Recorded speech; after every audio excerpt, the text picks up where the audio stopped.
అందరికీ నమస్కారం। ఈరోజు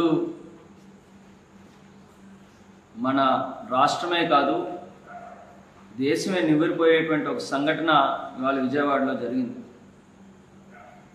వాళ్ళు నిజంగా మన ఆంధ్ర రాష్ట్రంలో ప్రతిపక్ష పార్టీలు చేస్తున్నటువంటి కుట్రలు రాజకీయాలు ఎంతగా దిగజారిపోయాయి అంటే నిజంగా ఇవాళ మీకు ఎదుర్కొనేటువంటి దమ్ము లేక గౌరవ ముఖ్యమంత్రి వర్యులు జగన్మోహన్ రెడ్డి గారికి వస్తున్నటువంటి ప్రజాదరణని తట్టుకోలేక వాళ్ళు భౌతికంగా కూడా ఆయన మీద రాళ్ల దాడి చేసేటువంటి దిగజారు స్థాయికి మీరు దిగజారిపోయారంటే ఇంకెంతకన్నా ఏమనాలి మిమ్మల్ని।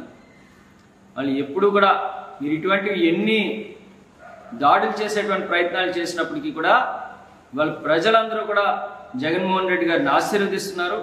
ప్రజలందరూ తాలూకా ఆశీస్సులతో మళ్ళీ అత్యధిక మెజార్టీతో ఇవాళ జగన్మోహన్ రెడ్డి గారు ముఖ్యమంత్రి అవబోతున్నారు అంటున్నది మీ అందరికి కూడా తెలియజేసుకుంటారు।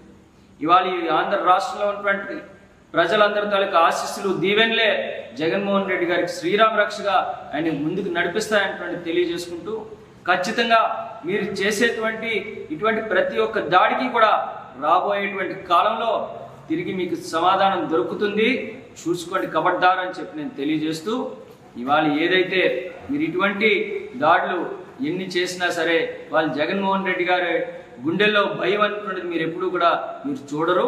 మరింత ధైర్యంతో మరింత స్ఫూర్తితో ఆయన ముందుకు సాగుతారని చెప్పి తెలియజేసుకుంటూ మరొకసారి చెప్తున్నాను, ఇటువంటి దిగజారుడు రాజకీయాలు చేస్తూ ఇటువంటి దాడులు చేస్తున్న ప్రతి ఒక్కరికి కూడా సరైనటువంటి సమయం వచ్చినప్పుడు మీ అందరికీ కూడా సమాధానం దొరుకుతుంది।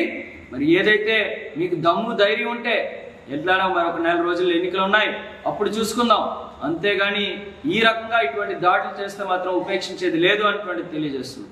అందరికీ నమస్కారం। ఈరోజు